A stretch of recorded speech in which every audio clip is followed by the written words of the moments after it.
In a 10, PSYLOCKE.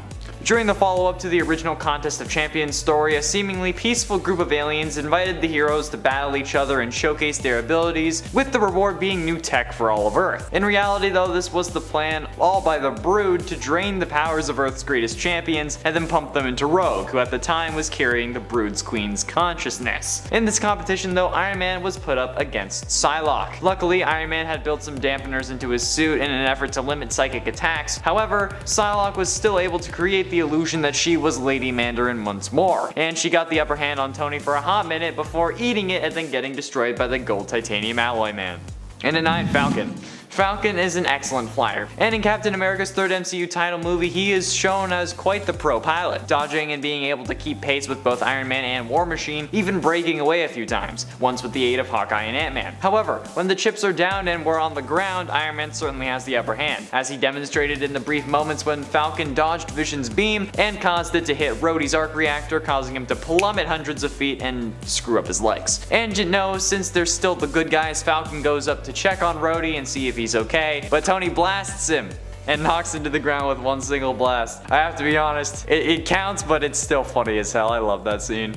In at 8, Brother VOODOO. Jericho returned to his native Port-au-Prince, Haiti after 12 years of education and practice in the United States. His brother Daniel though was dying from the spell of a rival Bokor who claimed he served the evil serpent god Damballa. After only a few weeks, Jericho had reached a proficiency in voodoo even greater than his brothers though. To further increase his power, Papa Jambo performed a rite that summoned Daniel Drum's spirit back from the dead and joined it with Jericho's own. And in the Axis storyline, Brother VOODOO used this power to possess Scarlet Witch, who Iron Man then had to fight off. Brother VOODOO, possessing Wanda along with a good Dr. Doom and Red Skull, worked to reverse the spell that caused Axis, but Iron Man escaped its effects by throwing up a last-minute telepathic shield, protecting himself from its reversal. I think that it's weird, like having a good version of Dr. Doom, though. I mean, Doom is literally in his name, but okay. Iron Man still technically won then. Just saying. And in 7, Magneto.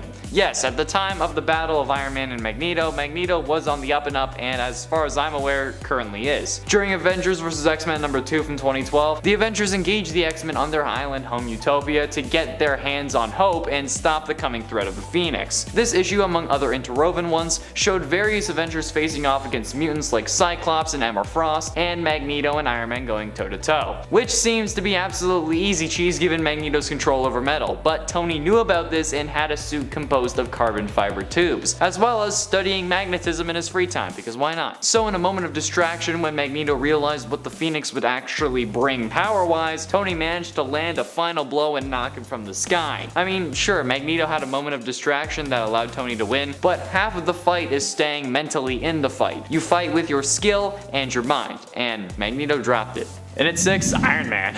In the Avengers crossover known as The Crossing, Iron Man beat himself. Yeah, that's not even the crazy part though. The big hook in this storyline is that many years ago, Kang came back in time and basically brainwashed Tony Stark in the early days of the Avengers. You might ask, what? And then you might ask again, seriously, bro, are you serious? And then another question of, if Tony Stark had been under Kang's control for all these years, why didn't Kang use Tony to help him any of the times that the Avengers actually had beaten Kang? And the answer to that is, of course, we have no idea. And then there was another bad idea that was thrown into the mix. The notion that Kang only turned to Tony after Hank Pym didn't actually fall for his mental tricks, which is why Hank has mental problems. Yeah, until one faithful team member had the genius idea to go back in time to get Tony Stark before Kang had brainwashed him, and then have that Tony fight against the older Tony. Tony actually ends up nearly killing his younger self, but hey, Iron Man won against Iron Man. Even if it was inevitable that an Iron Man would win, it's good enough for this list, damn it. Halfway through into number 5, Daredevil. In the aftermath of the Axis storyline I mentioned earlier, Tony remains swamped and starts using his tech for even more personal gain than before. Yeah, he's not evil exactly, but he's certainly not above getting all of San Francisco addicted to his new gene rewriting extremist app. Daredevil, who recently relocated to the city after being barred from practicing law in New York, doesn't like this for some reason, almost as if he has a conscience. But when he first confronts Tony in his new island mansion, the armored adventurer just tosses Matt Murdock into the ocean. Just flings him right out the window. They have another fight later on that is an actual fight, but Tony ends up winning yet again. 2 issues later though, Tony actually ends up saving Daredevil from falling off a building, but then traps him in armor and wipes his memory of all the bad things that he's discovered about Tony, so I don't think he did for Matt's sake. And at 4, the Winter Soldier. Tony isn't able to get the upper hand on the Winter Soldier until he's sufficiently filled with rage of personal loss. And I mean, aren't we all? Rage is the fuel that makes the world go round. Which we actually see play out in the same movie as the fight with Falcon. After Tony learned that Bucky was actually the one responsible for his parents' car crash. I mean, I can see both sides of the coin here. Like, yeah, Bucky at the time was being controlled by Hydra, so it wasn't really him who did it, just his meat suit. But on the other hand, I wouldn't care. He killed my mommy. So yeah, I get why he went nuts. And I always find it funny that somehow Bucky always seems to end up losing his arm, at least his metal one, in some way or another. To be fair though, I don't think Tony would have blown off his arm if it wasn't metal. But like, imagine Bucky was faking having the whole metal arm thing the whole time. And it was just like a cool sleeve that he had that was hiding his real arm, and then Tony blew it off. It was like, ah! That'd be funny. I want to see that what if story. I know it would be absolutely horrific animation wise, but come on, please make it happen. Also, I'm pretty sure that they had the Disney Plus series for What If planned before Stan Lee's passing, and that they were going to reveal him as the Watcher, but couldn't, which is sad. I wish that had happened. Getting close to the end, and in number 3, Spider-Man. Iron Man and Spider-Man have fought almost as much as they've teamed up, with Civil War being one of the multiple times they did both. While Peter and Tony's connection during the 2005 run of New Avengers initially saw Spidey joining Team Iron Man in the conflict, which actually ended up resulting in Peter unmasking himself on live television, then coming to regret it and having some horrible future comic storylines. The wall crawler changes his tune once he learns about Tony's secret prison in the negative zone, the moral implications of which makes Peter switch sides, because you know he was imprisoning heroes who disagree with superhero registration in a different freaking yeah. Peter wins the first round despite Tony threatening to kill Aunt May and Mary Jane, but when the two meet at Yankee Stadium later on, Spider-Man gets absolutely pummeled. But don't worry, Spider-Man gives as good as he gets in other issues. Go watch the top 10 most powerful superheroes who lost to Spider-Man if you want more info on that. That's right, I'm telling you to go watch another video. But after this one, of course, you're only 2 numbers away. You only got 2 more to go. Stay. Penultimately, in at number 2, Hulk. Thanks to the versatility of Tony's suits and some help from Bruce Banner himself, Iron Man was able to take on the Hulk when Scarlet Witch sent him rampaging across South Africa in Avengers Age of Ultron, calling down Veronica, which I feel like should be a reference to the Archie comics, but I could be very wrong. The suit proved to be everything we could have hoped for as it went shot for shot with Hulk. The best scene from this fight though is when he grabs Hulk's hand and then like traps it and then just jackhammers the other fist into Hulk's face. Oh, I love that. However, this isn't the only time they fought. They also fought in Iron Man number 132 in 1980, when Hulk punched Tony into a semi-truck, tried ripping his suit open underwater while Iron Man was trying to drown him, which I feel like might have been a bit extreme there, Tony. And even ripped off a chunk of the St. Louis Arch to use as a projectile. In the end though, it took Tony loading an insane amount of energy into his armor to deliver the final blow, taking the big green meanie down. After that though, Hulk turned into Banner and then Tony's suit busted, literally falling to the ground around him. Finally, in at number 1, Sentry. Iron Man's fight with Sentry from Siege number 4 in 2010 is one of those he was being controlled by an evil thing tropes, where technically Sentry was the Void at the time, and the Void may technically be a separate entity of purely negative energy, but it often manifests inside Sentry's body and in essence has the same abilities, so it's like Tony beat Sentry. This isn't a list of heroes that Tony fought while they were on the good side, okay? It's a list of the most powerful heroes that Tony has beat, even if they weren't heroes at the time. It's good enough. During the events of Siege, Void served Norman Osborn as part of his Dark Avengers, raining destruction down on Earth and Asgard, which is definitely an issue for the world because, you know, Earth. While Thor may have been the one to deal the killing blow, though Tony was the one who had weakened Void into a state where he could be killed. So, good on you, Tony. You took down basically a god and lived. Pretty impressive if you ask me. Especially because, like, didn't Sentry, like, tear Ares in half or something nuts like that? I remember talking about that. I feel like that was Sentry. I think Sentry tore the Marvel version of Ares in half. Or was that another person? I can't remember. And at 10, Firebrand. A superpowered enforcer for Justin Hammer, Firebrand is a former activist who turned to violence after believing peaceful protest produced no results. Which sounds awfully familiar now thanks to the Flag Smasher's introduction, Falcon and the Winter Soldier. First appearing in Iron Man Volume 1 number 27 from 1970, Gary Gilbert was born in Detroit, Michigan. Gary wore a suit with an armored exoskeleton that gave him superhuman strength and resistance to fire. It also housed flamethrowers, which allowed him to shoot out, fire and thermal blasts from his hands, one mounted on each wrists, and flying jets that gave him the ability to fly, which I'm pretty sure sounds familiar at this point. Except with the Flag Smashers having already been introduced and no Iron Man remaining in the MCU as a counter, Firebrand making an appearance seems a little far-fetched. It's still entirely possible, perhaps this version gets inspired by the Flag Smashers and maybe Peter or someone has to end up dealing with them, but it would be on a much smaller scale since with all the movements, Marvel could be worried about upsetting people, and I don't think that they would handle,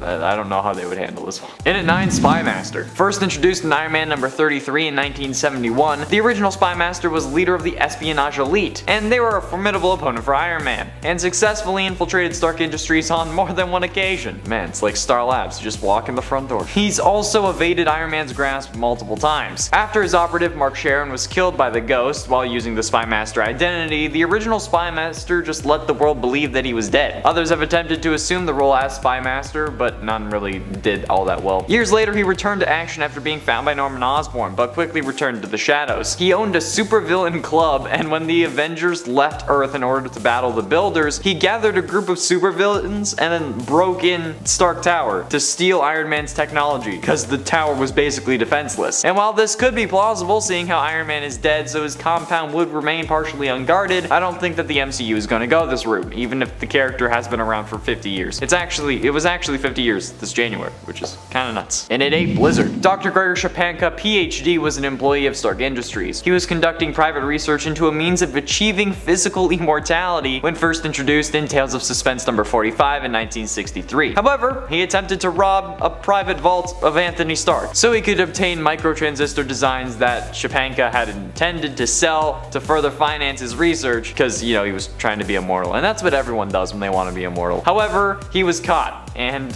unsuccessful because, it was stupid. I guess he didn't have the Thieves Guild training like I do. I'd show the tattoo, but I have a full sleeve on and a suit, so I can't really, but still. Anyway, he was brought before Stark, who then fired him, understandably, because, he tried to steal from him. Subsequently, Shapanka also created a suit that could generate intense cold, which he had hoped to slow his own aging process. He then started using the suit and its abilities to commit crimes in order to, get more money to fund more research, because, everyone needs that villain. Doc Ock, Jack Frost. Well, the news media had called this new criminal Jack Frost, which is an insult to the man who played Jack Frost in The Santa Claus 3, who also played Mr. Honeywell on How I Met Your Mother. Anyway, he later changes his name from Jack Frost to Blizzard, and eventually the suit comes into the hands of Donnie Gill, who assumes the title in 1987 after Gregor's death in The Amazing Spider-Man Annual number 20 in 1986. And at 7, Crimson Dynamo. Technically, in a sense, Crimson Dynamo was already introduced into the MCU. However, his actual name of Anton Vanko was introduced to the MCU as the father of Whiplash, which I think just proves my point alone as to why Crimson Dynamo is too powerful for the MCU. First introduced in Tales of Suspense number 46 in 1963, the Crimson Dynamo's armor was equipped with an array of miniature electrical generators that allowed him to generate and manipulate electrical fields for a variety of effects, including but not limited to electrical blasts, electrical override, and a disruptor field that could be used to scramble electronic devices. Wonderful. The character was so strong that they had to make a new character named Ivan and make him Whiplash, who was introduced into the comics in Iron Man vs. Whiplash, but in the comics, he was also named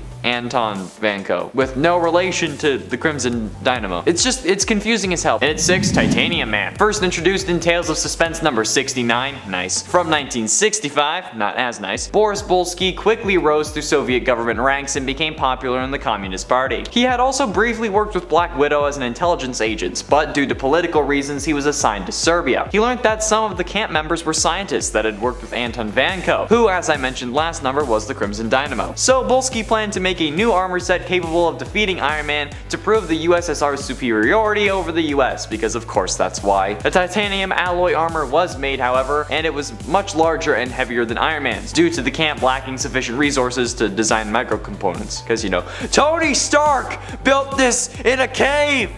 with a pile of scraps! Polsky was unable to defeat Iron Man on several occasions. However, I don't think this character would be introduced because they already made reference to him in the first Iron Man movie, where Stark made his suit a gold titanium alloy, which I thought was funny since people were calling him Iron Man, but in reality it was gold titanium alloy man. But like, you know, that line now makes more sense with this. Plus, Tony's dead, so I don't think they could want to beat Iron Man unless they go after like Pepper Potts or something. Halfway through into number 5, Fin Fang Foom. Okay. Let's be honest, most of the supervillains that heroes fight are at least similar to them in some way. Most of Iron Man's villains have some form of robotic suits like his, but less efficient. Spider-Man's are mostly animal themed. However, when Iron Man went up against an actual fucking dragon, we all seemed a little bit confused. That's Fin Fang Foom for you, ladies and gentlemen. Okay, well, he's not an actual dragon, but for a while, the Mandarin, who was working with Finn, did actually believe that he was a dragon of myths and legend. The two together ended up conquering a third of China, and honestly, that's kinda nuts. However, it was revealed that Finn was actually an alien and that his fellow aliens were coming to conquer Earth, resulting in Mandarin having to team up with Iron Man and War Machine to stop it. I'm sure Mandarin regretted this decision after he found out that, you know, he's an alien. I don't think the MCU is going to introduce Finn, at least yet. But honestly, I don't know anymore with the whole multiverse, and now there's more happening, and like a dragon turns out to be an alien. It's par for the course at this point. But I think that Fin Fang Foom is a little too much for the MCU.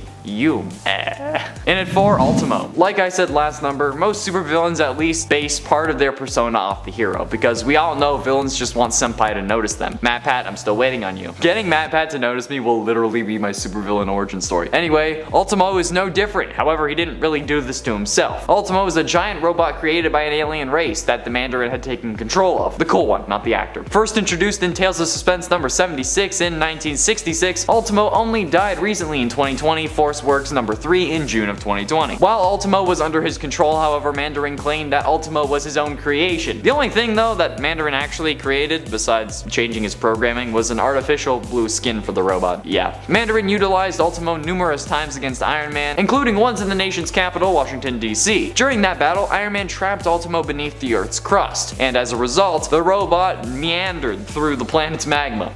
And you know what that caused him to do? Not melt, but absorb more power. Years later, when Iron Man was in battle with like a rock creature who was called the Earth Mover for some reason in California, Ultimo re-emerged without his blue skin, significantly taller and much more powerful. He vaporized the Earth Mover in a second and destroyed a remote unit of Iron Man, and then went on just destroying everything he could. So safe to say it's probably a little too much for the MCU. Getting close to the end, into number 3, Count Nefaria. Count Lucino Nefaria was the descendant of a long line of Italian noblemen, and he inherited a vast fortune.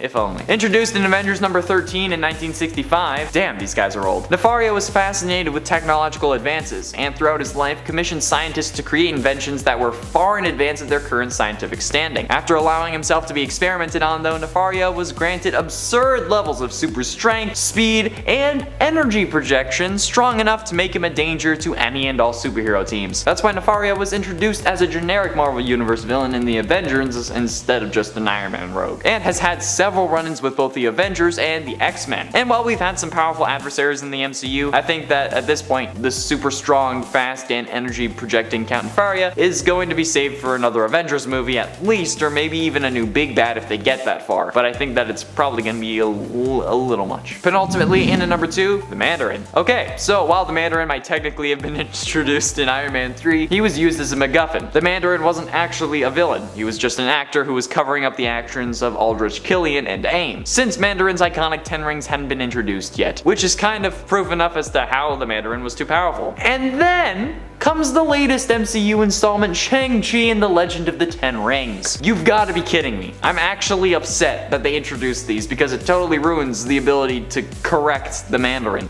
You can't introduce the correct Mandarin now, unless they end up using the name because they were inspired or something, but at this point it's been so long that it wouldn't really make any sense. The McLuhan power rings grant the Mandarin insane powers, like manipulation of atomic and molecular structures, beams of force, vortex generation, disintegration, disintegration beams, creating areas of darkness, lighting fires from a distance, mental manipulation, electrical blasts, and intense cold and ice control. How is this not the next big MCU big bad? Because he's too powerful. They literally had to make it Kang because they're like, oh, we're gonna introduce the 10 rings, but oh no. No. Finally, in at number 1, Temujin. Temujin is actually the son of the Mandarin, who ends up inheriting the 10 rings, which already makes him as powerful as his daddy. However, this in combination with his ability to focus chi to give him super strength makes him even more powerful than his father, even nearly killing Iron Man once and for all, which would have been absolutely insane. So it's safe to say that this guy has to be number 1, since he literally has the same powers as the real Mandarin and then some. Hopefully they don't make this guy into an actor or something ridiculous like that. That seems just sad. Kicking off the list at number 10, left arm issues. Since Iron Man 1, Tony's left arm hasn't gotten a break. When Tony makes his first flight escaping the 10 rings, a tank shoots him out of the sky, hitting his left arm. In Iron Man 2, he gets electrocuted by whiplash and his tech shows that his left arm is in the red. It's not looking good. Iron Man 3, Tony uses snow to soothe his arm after crash landing, so it must be still hurting. In Civil War, Tony literally says to Nat, "My left arm is numb, is that normal?" Cut to an hour later, Tony's arm is even in more pain and now in a sling after Wanda dropped a car on it. Even in Spider-Man Homecoming, he's supporting his arm whilst giving Peter a lecture on being a superhero. Makes sense why he snapped with his right hand. Left one's probably done, he probably has no nerves left. And before we continue on with this list, if you want to go ahead and give us a thumbs up, this list is rather dark, so all that love and thumbs up and good vibes, sure to help us out as well. Also, those thumbs up literally help us in our studio, so thanks for your support. Let's get right back to the list. Number 9, killed by Captain America. Tony and his tech are pretty close, but in Age of X story, we see the two get a little too close for comfort. After a virus began taking its toll on Tony, he started to literally merge into his armor. That's like something from Black Mirror, that sounds horrible. He decided that a name change was also in order, so he started going by Steel Corpse, which gotta say, looking at him is much more fitting. He, alongside other much livelier Avengers, headed out to take down some mutants, but upon arrival in superhero fashion, they changed their mind and opted to help everybody else instead. We love a change of heart, nice. Only Tony's advanced suit wasn't exactly on board, so now we have a situation. Tony implored Cap to save them, and at that moment, there was really only one way Cap could do it. R.I.P. Tony. Number 8, punched by Captain Marvel. Avengers Endgame showed Tony being saved by Captain Marvel when he was stuck in deep space. But in Civil War 2, they aren't exactly pals. When the inhuman Ulysses Kane starts to divide the superhero community, they get off on the wrong foot. Ulysses has this ability where he can predict possible futures, and in one of those visions he saw catastrophe. Captain Marvel wanted to act on this, we can literally see the future, what a way to have the upper hand, right? But Tony, he wasn't on board. He was concerned about the fact that nobody really knew exactly how Kane's powers were working. That was one thing, but to punish somebody else over something they may do in the future, well, it feels morally wrong. When Spider-Man and Captain America traveled to Washington to seek out a possible vision, conflict does in fact arise. It's Civil War 2, you gotta remember that. So Tony gets punched so hard by Captain Marvel that he falls into a coma. Yikes. Number 7, Endgame sacrifice. Of course, the worst things that happened to MCU Tony is also one of the best things that happened to the universe. After 5 years of half the population missing, Tony agrees to work out a time heist with the remaining Avengers, and when they get back with the stones, sans Natasha, Thanos is waiting there too. Tony didn't take the stones and fly away, no, instead he snapped his own fingers and wiped out Thanos and his army. Of course, mirroring the ending of the first Iron Man film, reminding us he is in fact Iron Man. It was a great moment, but I knew Tony was gonna die. But to see him do it in this way felt so fitting.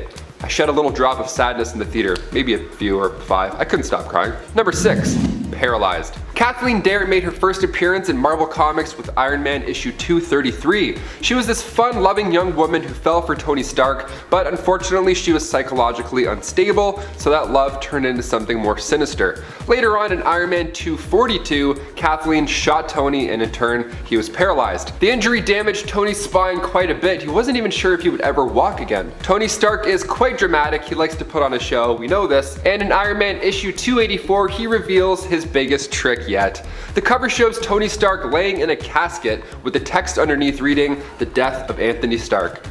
Huh, what? Around him are other superheroes. They're mourning the loss of their friend and fellow Avenger. Like in Avengers Endgame, everybody shows up. Even Dr. Doom, he proposes a toast in honor of a worthy opponent who has fallen. But Tony is always prepared, even after death. He had written a note to Rhodey previously, and the note mentions a keycard that would give him access to the entire complex in the form of a CD. I got Tony Stark's Secrets and Big Shiny Tune 6. What are we feeling today, folks? Rhodey collects himself, puts in the CD, and clicks play. It's a dream scenario, really. Tony explains to Rhodey that the world still needs Iron Man, and then you see a suit made specifically for Rhodey. What a moment! Again, it mirrors Tony's final holograph message in the MCU, a powerful moment on screen and on page. So Rhodey was stressing. There was so much responsibility bestowed upon him, all the while he's trying to mourn the loss of a close friend. That's a loaded day. So finally he suits up and it's a blast. Iron Man lives again. Nice. Turns out Tony wasn't actually dead at all, rather just under cryogenic stasis until a scientist sorted out those back problems.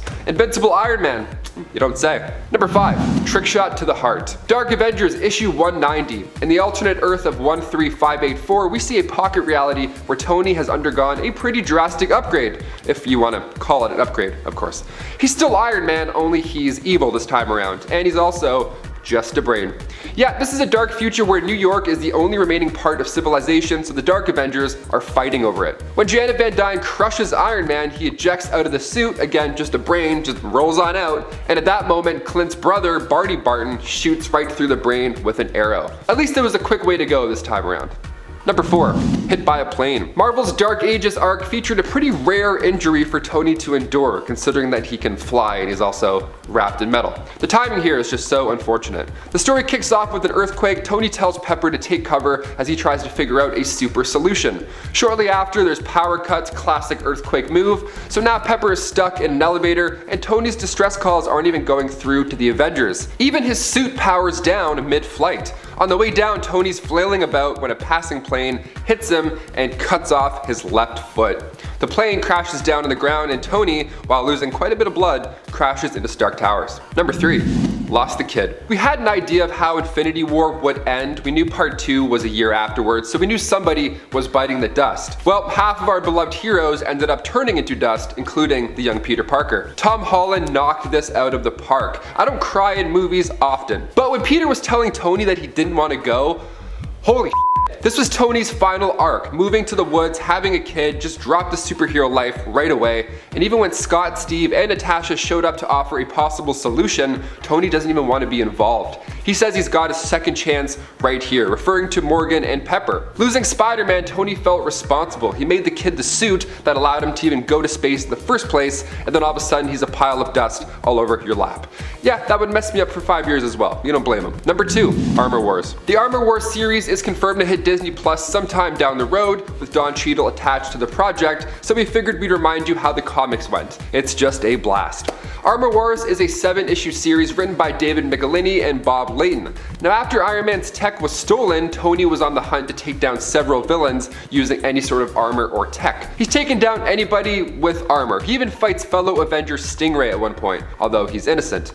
I hope we get that fun introduction in live action. That would be crisp. When Iron Man battled Firepower, he got injured so badly that he faked his own death. See, in the comics at this time, the world didn't know that Iron Man was Tony Stark. They thought it was Tony's bodyguard, a guy named Randall Pierce. So Tony ended up becoming the new Iron Man, although he took all of those punches before anonymously. And finally, number 1, Infinity Gauntlet. Just because the Infinity Gauntlet can undo things doesn't mean we can forget about them. Like that time in the comics when Iron Man got his head ripped off by Taraxia. The Infinity Gauntlet was a 6-part series that began in 1991 from the brilliant Jim Starlin and George Perez. It opens with Silver Surfer crashing down into Earth, saying that Thanos is coming. And come issue 4, the Avengers are now going to Thanos. The plan was for the Avengers to attack Thanos and his new partner, Taraxia. Meanwhile, Silver Surfer was waiting around on deck to snatch that Infinity Gauntlet.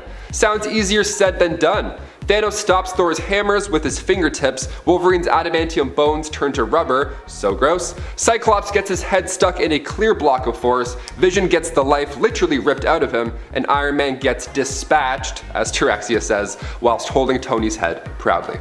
Like it's a birthday cake. She's like, here you go, Thanos. Here's a head. Things get undone later on, but that one shot of everybody just laying there, it's gonna live in my head rent-free. Kicking off the list at number 10, Hungry Zombie. With Disney's What If well underway, we're all eagerly awaiting that zombie episode. We saw a glimpse of Zombie Tony, Spider-Man Far From Home, and that was haunting in that of itself, but this will be next level. Marvel Zombies is originally a 5-part series written by Robert Kirkman, who was also the creator of the Walking Dead series back in 2003 for Image Comics. So yeah, it's a bloody good time. Now, I'm not sure we're going to see Steve missing the top half of his head in the show because, you know, kids would probably cry themselves to sleep, but despite the flesh-eating apocalypse, the Avengers are running low on food, so they have to eat each other.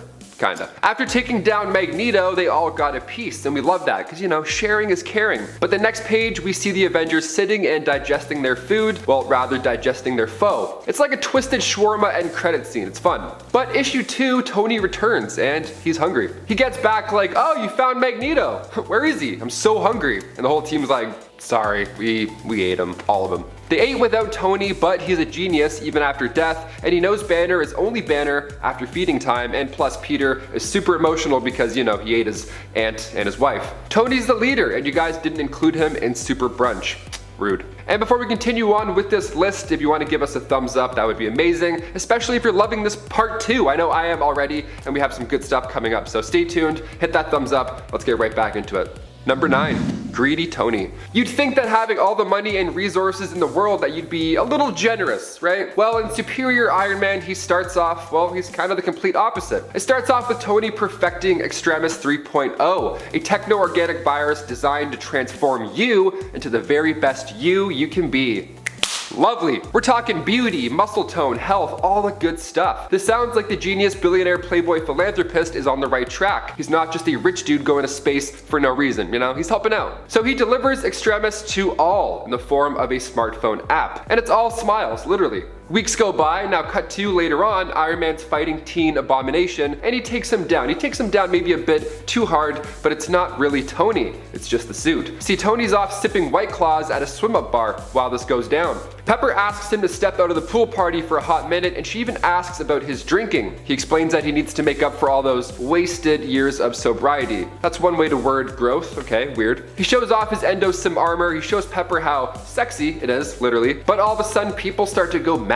The Extremis 3.0 app isn't making them gorgeous anymore because Tony decided that was just a free trial after all. The daily renewal fee was now $100 a day to be hot, which isn't that bad. I'll just get a friend to jailbreak it like the old days, you know? This dark version of Tony Stark came out following the events of Axis, and in turn, we get to see an intimidating, well, rather superior Iron Man. Number 8, Demon in a Bottle. Tony's substance abuse is a major plot point in Marvel Comics, and it almost made its way to the big screen. They tried it in Iron Man 2 when he was sick and poisoning himself, but they pulled back, which is probably for the best. This storyline kicks off in Invincible Iron Man 128 back in the late 60s. So Stark is sitting at his desk and he's breaking down what it really feels like to save the world and be a hero. It's not always flips and quips. The pressure and power bestowed upon Tony is overwhelming. The papers are calling him a murderer, and he's calling his suit a scapegoat. He can't get over his actions just because he's wearing a high-tech suit, so he tries to drink these problems away, which is not a good solution. Now he's sloppy. Now he's busting through his own windows because he forgot to open it. It's just a mess. He also tries to fix a derailed train, but in turn he ends up dropping a chlorine-filled container on first responders instead. Don't drink and fly, guys. Number 7, What If? Okay, major spoilers coming in hot for Disney's What If. If you haven't seen episode 3 yet, no sweat, just click the next timestamp and then, you know, Bob's your uncle. We'll give you a minute.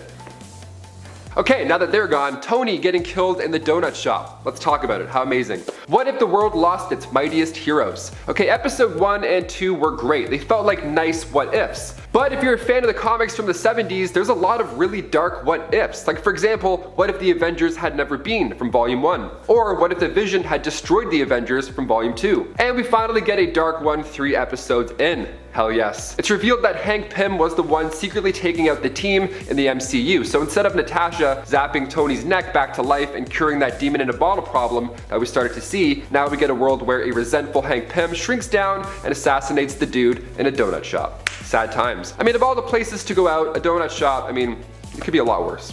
Number 6. Used and exposed. The Ultimates are a good time. We get these reimaginings of Earth's Mightiest, and in Ultimates 3, Tony has quite a stressful journey. The 2008 5-parter opens up with this shot. All the Ultimates just hanging out in Tony's mansion, and there's a tape playing in the background, this tape. Being Black Widow and Tony Stark hooking up. It's a rather personal one. Leaked trailers are one thing, but leaked tapes in front of all your coworkers? That is a nightmare scenario, my friends. Oh my god. The issue is appropriately titled Sex, Lies, and DVDs. Not Blu-rays, DVDs. And what led up to this was in Ultimates 2, Natasha and Tony dated and even got engaged, but it's all a lie. It's a lie, guys. Natasha is the world's greatest spy after all. The whole time she was trying to destroy the Avengers because of the fall of the Soviet Union, but she was stopped by Hawkeye. And when I say stopped, I mean, pinned against the wall with arrows, and it's brutal. That too, I guess. Not only does their tape get leaked, but people are selling DVDs of it on the street. Hot dog vendors are like, hey, hot dogs, Tony and Natasha, bumping uglies, also hot dogs. Number 5. Mandarin Mansion Attack. Iron Man 3 wasn't the most loved installment in the MCU, and to be fair, the whole villain fake out stuff is reason enough to be upset. I get it. Now we're finally seeing the Mandarin in MCU with Shang-Chi coming out, so some wounds will be healed in the future. But in terms of Tony's character arc for the Infinity Saga, this was an important movie nonetheless. Now Tony's upset after Happy gets severely injured, so he decides to give out his address, does a badass monologue, and then surprise, surprise, his mansion subsequently gets blown to smithereens. Now he barely escapes in the prototype suit, and all of his other suits are actually stuck under the collapsed mansion, so he's kinda screwed. Next time you want to do a shout out on the news, make sure you're not an Avenger, or else you're losing a lot of furniture. Number 4. The Crossing. This one comes from the Avengers storyline The Crossing. Now it was the first time readers saw Iron Man officially die in the comics, and it was actually revealed that Tony was working for Kang the Conqueror as a sleeper agent as well. That is a loaded pierogi. So the new plan was for the remaining Avengers to go back in time, as they do to fix most problems, and find a teenage Tony. The fight was a young Tony versus evil older Tony, and it ended up with the older Tony sacrificing himself to save young Tony. I think this is a loss, could be a win. Either way, both of these Tonys are having quite a day. Number 3. Martini Mind Games. Wanda is a very powerful Avenger, one of the strongest. Now I love watching her have a mental breakdown for like numerous weeks in WandaVision. It was great. She's leaning into the dark side, and I couldn't be happier. The Scarlet Witch is here. Yes. Let's do it. In Avengers Disassembled, during a very important meeting with the United Nations, Wanda used her powers to make Stark hammered, or at least appear that way. And after I told you about those demon in a bottle things earlier, you know that this is not a great look for Tony. Guy's getting gaslit by an Avenger. That's not fair, honestly. Number 2.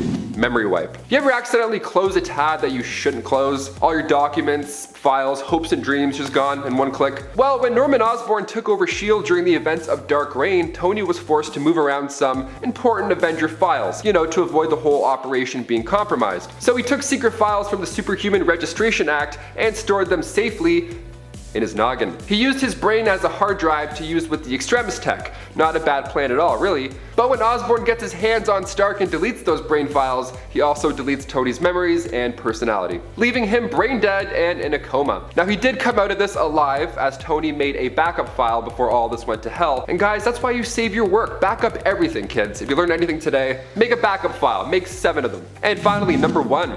Ultron. After Tony took a field trip to space to save New York and the Avengers, he was a little shooken up to say the least. In part 1 of this list, I mentioned Tony's Chitauri trauma that haunted him in Iron Man 3, but when Age of Ultron rolled around, he proposes that they put a suit of armor around the world. So when the next cosmic threat comes knocking, they can't get past the bouncer. Well, that solution turned into Ultron. The world at this point was saved. The Avengers had just retrieved Loki's scepter from a Hydra base. The Avengers literally were about to have a party, but during that party, Tony's passion project decided to grow up overnight. Bruce and Tony were studying the scepter and the Infinity Stone within it, and they wanted to use the science around it to power this AI, Ultron. Now this AI became sentient, seemingly killed Jarvis, whipped up an Iron Man body, laid out the entire team, had a margarita, and then by the time we see Ultron at the end of the film, he's upgraded and shinier and bigger than ever. He manages to drop Sokovia into the world, just demolishing the city, almost destroyed the planet, and this event actually kickstarted Zemo's plan to disassemble the Avengers in Civil War, and given how Infinity War turned out, I'd say he succeeded quite well.